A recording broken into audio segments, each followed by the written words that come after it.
नमस्कार, बुलेटिन में आप सभी का बहुत स्वागत है। आपके साथ मैं हूं नलिनी पांडे। न्यूज 18 के एक्सक्लूसिव इंटरव्यू में पीएम मोदी ने 370 को लेकर भी बेबाक अंदाज में अपनी बात रखी। उन्होंने कहा कि जो क्षेत्रीय पार्टियां सीए जैसे कानून पर बोल रही हैं, उन्हें पता होना चाहिए कि 370 सीए राज्य के अधिकार का विषय नहीं है। जम्मू कश्मीर में 70 साल तक संविधान लागू नहीं हुआ। 370 हटने के बाद पूरे देश में संविधान लागू हुआ और तब जाकर जम्मू कश्मीर में दलितों को आरक्षण मिला। आपने पिछले कार्यकाल में काफ़ी बड़े काम किए, आर्टिकल 370 को रद्द किया, सीएए को लेके आए, मगर ऑपोजिशन लीडर्स इस कैंपेन में सब कह रहे हैं कि अगर वो सरकार बनाएंगे तो इन सबको जो है सीएए को रिपील कर देंगे। ममता बनर्जी खास करके कह रही है सीएए को इम्प्लीमेंट नहीं होने देंगी। इसको आप कैसे देखते हैं? पहली बात है कि जिसको भारत का संविधान समझ है, जिसको भारत के फेडरल स्ट्रक्चर का पता है, किसके पास कौन काम है वो सब पता है, वो कभी ऐसी बात बोलेंगे नहीं, क्योंकि ये उनके अधिकार क्षेत्र का विषय ही नहीं है जी। अगर मोदी भी राज्य का मुख्यमंत्री होता है तो नहीं कर सकता है जी।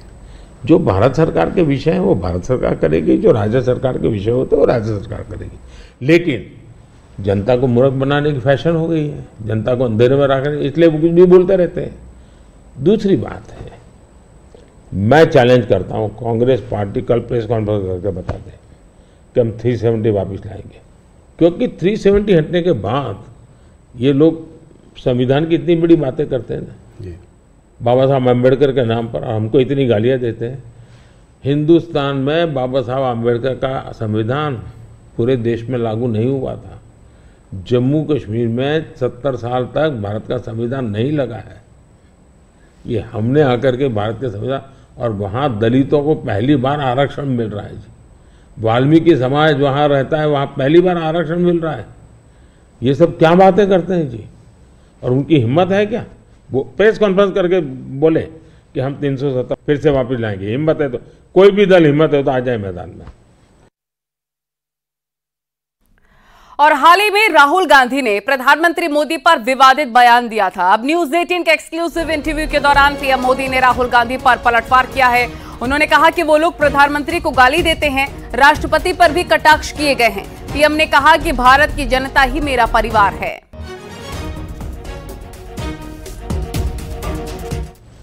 मोदी जी, एक आध पर्सनल सवाल आपसे करना चाहूँगा।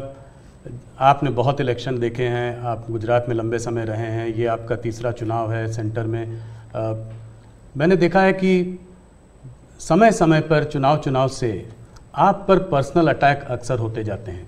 कहीं पे कभी बोला जाता है मोदी को गोली मार दो, कभी बोला जाता है सर फोड़ दो। अभी हाल फिलहाल में राहुल गांधी ने भी आप पर आपको कुछ ऐसे शब्द बोले हैं जो कि पर्सनल अटैक के तौर पर उनको भी देखा जा सकता है। ये ऐसा मोदी के साथ क्यों होता है? मोदी के साथ क्यों हो रहा है इसका जवाब तो मेरे पास नहीं है, लेकिन ये सवाल मोदी को क्यों पूछना चाहिए? ये सवाल कि सार्वजनिक जीवन में आखिर मोदी का गुनाह क्या है? वो पीएम बना वही गुनाह है ना। मतलब आप जो भी गाली देते प्रधानमंत्री को दे रहे हैं। अब प्रधानमंत्री को इस प्रकार से सर फोड़ देंगे या कभी मेरी माँ को गाली देना, कभी ये। और मैं हैरान हूँ जी, भारत के राष्ट्रपति पर भी किस प्रकार का कटाक्ष किया गया था। शर्म आए इस प्रकार की भाषा का प्रयोग किया था। मैं हमेशा मानता हूँ जी, मतदाता ही मेरा परिवार है, देश ही मेरा परिवार है, और मैं सकारात्मक राह से जा रहा हूँ। लेकिन जो ऐसा कर रहे हैं उस पर तो मैं आप लोगों पर छोड़ता हूँ, देशवासियों पर छोड़ता हूँ कि इन लोगों की तरफ कैसे देखना चाहिए। और वहीं उत्तराखंड सीएम पुष्कर सिंह धामी ने न्यूज 18 पर पीएम मोदी के धमाकेदार इंटरव्यू को लेकर कहा कि यह सच है, कांग्रेस तुष्टीकरण से बाहर नहीं आ पा रही है। हमारे साथ में उत्तराखंड के मुख्यमंत्री पुष्कर सिंह धामी जी हैं। सर, सबसे पहला सवाल यही है कि प्रधानमंत्री नरेंद्र मोदी ने न्यूज 18 को इंटरव्यू दिया है। उन्होंने कहा है कि कांग्रेस का जो घोषणा पत्र है उसमें मुस्लिम लीग की छाप नजर आती है। जी देखिए, कांग्रेस का घोषणा पत्र जिसमें पर्सनल मुस्लिम लॉ को लागू करने की बात कही गई है, तो ऐसा लगता नहीं कि कांग्रेस पार्टी देश की आज़ादी के बाद 60 सालों तक देश पर राज करने वाली पार्टी इतनी पुरानी पार्टी, ये पार्टी आज भी तुष्टीकरण से बाहर नहीं जा पा रही है, एक वोट बैंक से बाहर नहीं निकल पा रही है। SC ST OBC का हक जो है आरक्षण भी धार्मिक आधार पर देने की बात करती है। जो लोगों की मेहनत की कमाई है उस पर भी विरासत 45% देने की बात करती है। 55% स्वयं पित्रोदा कहते हैं कि जो है जब्त हो जाना चाहिए।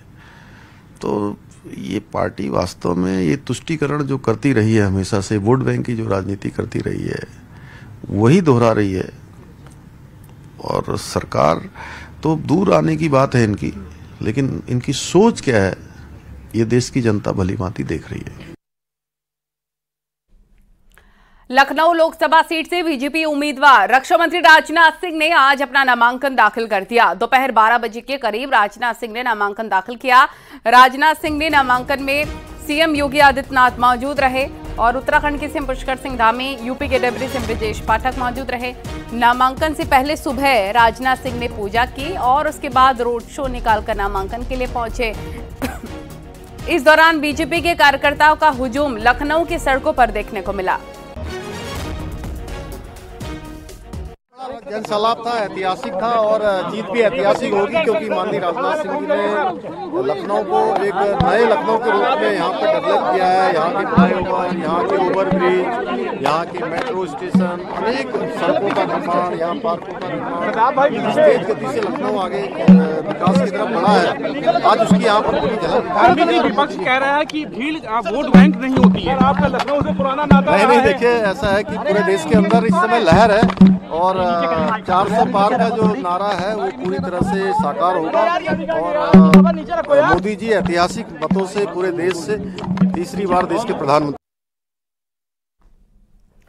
सीएम पुष्कर सिंह धामी आज लखनऊ में रक्षा मंत्री राजनाथ सिंह के नामांकन में शामिल हुए। वहीं शाम को लखनऊ में प्रेस कॉन्फ्रेंस में सीएम धामी ने कहा कि इस बार कोई चुनौती है ही नहीं, एनडीए 400 पार सीटें जीतने जा रही है, क्योंकि सीएम की तरफ से कहा गया कि पीएम मोदी को हर वर्ग का समर्थन मिल रहा है।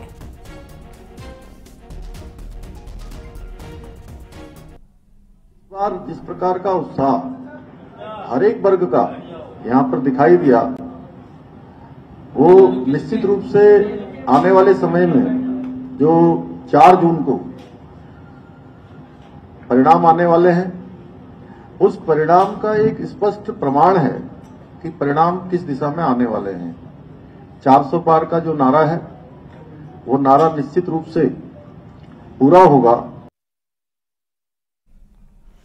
तो सीएम पुष्कर सिंह धामी की तरफ से ये बड़ी बातें कही गई थी। आगे बढ़ते हैं। उत्तराखंड के जंगल धधक रहे हैं। बीते 24 घंटे में जंगल में आग की 64 घटनाएं हुई हैं, जबकि पूरे प्रदेश में आग की अब तक 670 घटनाएं हो चुकी हैं, जिसमें 839 हेक्टेयर एरिया आग की चपेट में आ चुका है। वन विभाग ने 17 लाख के नुकसान का आकलन किया है।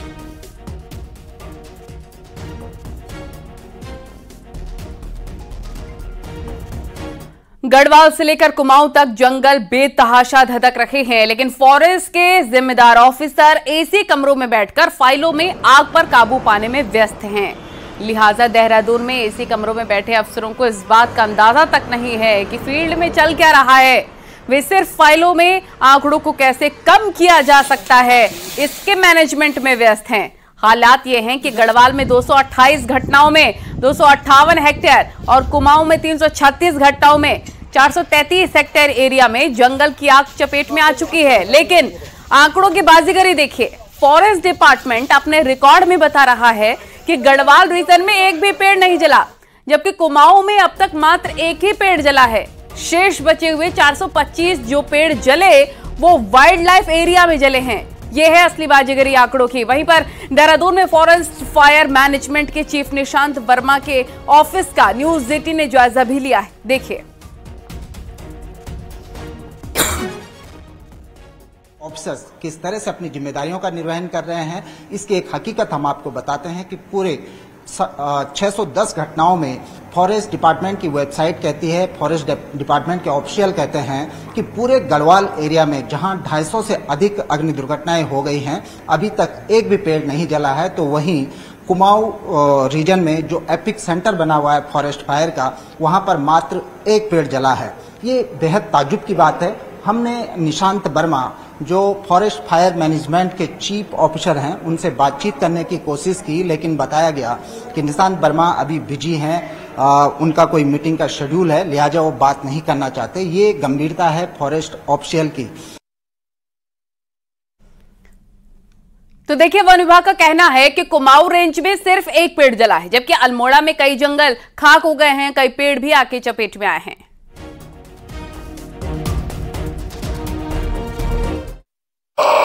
अल्मोड़ा जिले में 60 से अधिक स्थानों पर आग से जंगल जलकर स्वाहा हो गए हैं। ये जो है चीड़ के पेड़ इस तरह से जले हुए हैं, आप मेरे पीछे देख सकते हो कि ये पेड़ नीचे से पूरी तरह से जल चुका है और कभी भी सड़क में गिरकर हाईवे को बंद कर सकता है, किसी गाड़ी के ऊपर गिर सकता है। ऐसी घटना रानीखेत में पहले भी हो चुकी है कि सड़क कई देर तक बंद रही है।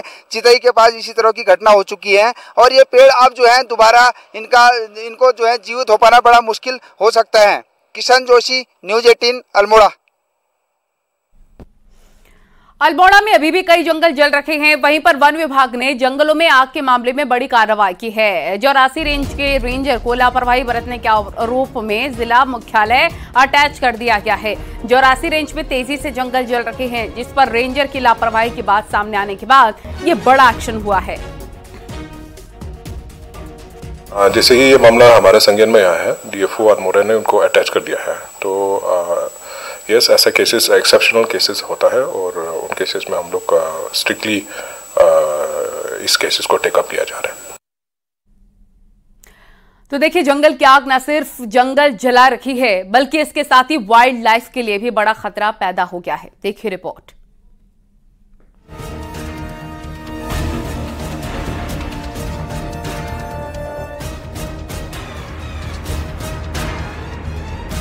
देवभूमि उत्तराखंड में गर्मी की तपिश के साथ ये बेकाबू होती आग न सिर्फ इन हरे भरे जंगलों को खाक कर रही है, बल्कि इनके बीच इनके साथ दिन रात रहने वाले पशु पक्षियों और जमीन पर रेंगने वाले जीव जंतुओं के लिए भी काल बन रही है।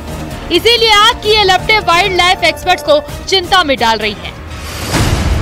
ऐसे धीरे धीरे करके ये आग बढ़ रही है और उसके चक्कर में बहुत सारी वाइल्ड लाइफ खतरे में है, क्योंकि जो वाइल्ड लाइफ है ना, मैक्सिमम कारण उनका मरने का आग लग के जलना नहीं होता है, दम घुट के मरना एक बहुत बड़ा कारण है। अगर ऐसी लपटों के बीच में वो रहेंगे तो उनकी जान बच नहीं पाएगी। तो हमें उसको बचाने के लिए जितना ज़्यादा हो सके लोगों को अवेयर करना बहुत ज़रूरी है।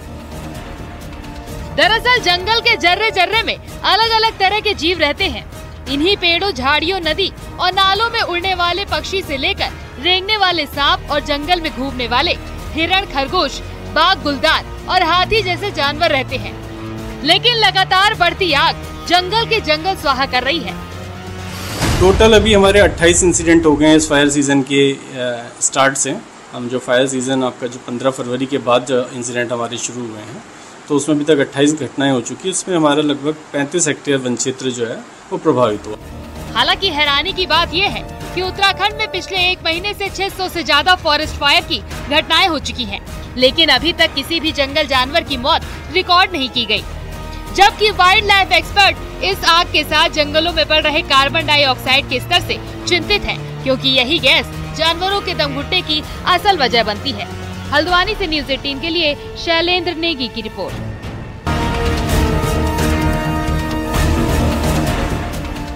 पिथौरागढ़ के ग्रामीण इलाकों में अब जंगलों में लगी आग घरों को अपनी आगोश में ले रखी है। सिलोली गांव में जंगल की आग की चपेट में 2 घर आ गए, जिसकी सूचना आपदा कंट्रोल रूम से मिलने पर फायर ब्रिगेड की टीम ने मौके पर पहुंचकर आग पर काबू पाया। बावजूद इसके दोनों घरों की छत और पास रखी घास पूरी तरीके से जल गई। इन घरों की छत लकड़ी की बनी हुई थी। बागेश्वर के जंगलों में लगातार आग लगने की घटनाएं सामने आ रही हैं, जिसके बाद वन विभाग ने जंगल में आग लगाने वालों के खिलाफ एक्शन लेना भी शुरू कर दिया है। वन विभाग ने एक युवक के खिलाफ मुकदमा दर्ज कर लिया है, साथ ही अन्य 3 नाबालिगों को भी आग लगाते हुए पकड़ा है, जिन पर कार्रवाई की जा रही है।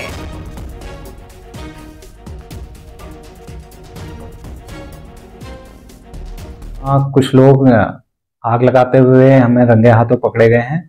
वन क्षेत्र की टीम द्वारा उन्हें मौके पर गिरफ्तार किया गया है। उन्हें भारतीय वन अधिनियम की सुसंगत धाराओं में उनके खिलाफ अभियोग पंजीकृत कर आगे की कार्रवाई की जा रही है। तो पहाड़ की आग से न सिर्फ पर्यावरण खतरे में है, बल्कि इसका असर पर्यटन कारोबार पर भी सीधे तौर पर पड़ रहा है। बुकिंग कैंसिल होने से कारोबारी चिंता में है, तो प्रशासन के आगे चुनौती खड़ी हो रही है। नैनीताल के आसपास लगी आग से पर्यटन कारोबार भी प्रभावित हुआ है। जंगलों की आग से टूरिस्ट भी डरे हुए हैं, तो कई होटलों की बुकिंग भी कैंसिल हुई है। आग से पर्यटक इतने डरे हैं कि नैनीताल शहर में भी आने से डर रहे हैं। हालांकि शहर के आसपास आग पर काबू पाने के बाद अब शायद ऐसा लग रहा है ना कि नैनीताल के आसपास में वैली में आग लग गई शायद, जबकि यहाँ ऐसा कुछ नहीं है। आग भी जो थी बाहर थी, वो भी अब काबू पा लिया गया, अब आग है नहीं ऐसी। तो इसमें अगर ऐसा कोई ऑफिशियली अगर प्रशासन की तरफ से कोई ऐसा कोई बुलेटिन या स्टेटमेंट आ जाए मीडिया में कि अब आग पे काबू पा लिया गया है, अभी आना सेफ है, तो उससे जो टूरिज्म में अननेसेसरी पैनिक जो टूरिस्ट के मन में हो रहा है आने वालों के, तो वो उससे नहीं होता, ठीक हो जाए। बीते एक हफ्ते से नैनीताल शहर के आसपास आग का तांडव दिखा, तो आबादी के पास आग से खतरा भी होने लगा। इस आग पर काबू के लिए हेलीकॉप्टर की भी मदद ली गई, तो अब एनडीआरएफ को जंगलों में उतारा गया है, जबकि गिरते पिरुल और सूखते जंगलों से चुनौती और बढ़ चुकी है, जो मई और जून के महीने में और बड़ी मुसीबत की ओर इशारा कर रहे हैं। स्पष्ट निर्देश दिए गए हैं कि किसी भी प्रकार के संसाधन के अभाव में इस तरह की जो आपकी गतिविधियां हैं वनाग्नि निवारण के संबंध में, वो रुकनी नहीं चाहिए। जन सामान्य का सहयोग भी लें। स्वयं सहायता समूहों की महिलाओं को, महिला मंगल दलों को, वन पंचायतों को इसमें सम्मिलित करने के निर्देश भी वन विभाग को दिए। प्रशासन के लिए जंगलों में लगातार गिर रहे पिरुल चिंता का सबब बने हुए हैं, लेकिन नैनीताल शहर टूरिज्म के लिए बिल्कुल सुरक्षित है। यदि आप यहाँ घूमने आना चाहते हैं तो बिना डर आइए और अपनी छुट्टी को एंजॉय कर सकते हैं। न्यूज़ 18 के लिए नैनीताल से वीरेंद्र बिष्ट की रिपोर्ट। और अब एक बड़ी खबर मिल रही है लोक निर्माण विभाग से। सरकारी सिस्टम में कैसे काम होता है, एक ही मामले से आपको पूरा सिस्टम समझा देते हैं। सड़कों की टेंडर प्रक्रिया में गड़बड़ी को लेकर एनपी सिंह मुख्य अभियंता पीडब्ल्यूडी के खिलाफ देहरादून के नेहरू कॉलोनी निवासी एक युवक ने सचिव पीडब्ल्यूडी पंकज पांडे को लिखित शिकायत दी। सचिव ने ये शिकायती पत्र जांच के लिए संयुक्त सचिव श्याम सिंह को भेजा। संयुक्त सचिव ने यह पत्र पीडब्ल्यूडी के चीफ को भेज दिया और पीडब्ल्यूडी के तत्कालीन प्रभारी चीफ दयानंद ने ये जांच उसी प्रमुख अभियंता को सौंप दी जिसके खिलाफ शिकायत थी। अब आरोपी से जांच अधिकारी बने एनपी सिंह ने शिकायतकर्ता को अपना पक्ष रखने को बुलाया है। इसके बाद शिकायतकर्ता खुद भी हैरान है। हालांकि अब पीडब्ल्यूडी के नए प्रमुख अभियंता दीपक कुमार यादव ने माना है कि यह गलती हुई है, इसलिए न्यूज़ 18 के खबर के बाद सोमवार शाम को जांच अधिकारी बदल दिए गए। मेरे सब भी संज्ञान में आया है और ये 15/4 के लेटर से जो है उनको प्रकरण में आख्या और जांच देने के लिए कहा गया था, क्योंकि नॉर्मली जोनल स्तर का देहरादून जोन का ही मामला था, जो कि किसी कारणवश उनके स्तर पे न जाके किसी और से इसका मैटर होना चाहिए था। तो ये अवधि उस अवधि में बीच में किसी व्यक्तिगत कारण से अवकाश पे होने के कारण शायद उस समय ये घटनाक्रम हुआ है किसी त्रुटि से, तो हमने इसका संशोधन जारी कर दिया और दूसरे जांच अधिकारी हमने इसमें नामित कर दिए हैं और वो अब इसमें जांच करके आख्या देंगे। और नैनीताल से एक बड़ी खबर मिल रही है। खनन विभाग में गड़बड़ियों का मामला अब हाईकोर्ट पहुंच गया है। ओम प्रकाश तिवारी ने मामले में याचिका दाखिल की है और अपने खिलाफ दर्ज कराई गई एफआईआर रद्द करने की मांग की है। आपको बता दें कि ओम प्रकाश तिवारी ने खनन निदेशक एसएल पैट्रिक के खिलाफ क्रॉस एफआईआर दर्ज कराई है, जिस पर अब कोर्ट ने खनन निदेशक पर टिप्पणी की कि मामले में जब तक अधिकारी ही शामिल नजर आएंगे तो क्यों ना एक्शन लिया जाए। खनन में लेन देन को लेकर निदेशक और ओम प्रकाश तिवारी के बीच विवाद चल रहा है। हाईकोर्ट ने सरकार और सीबीआई के मामले में जवाब तलब किया है। खबरों का सिलसिला लगातार जारी है, रुकना होगा छोटे से ब्रेक के लिए।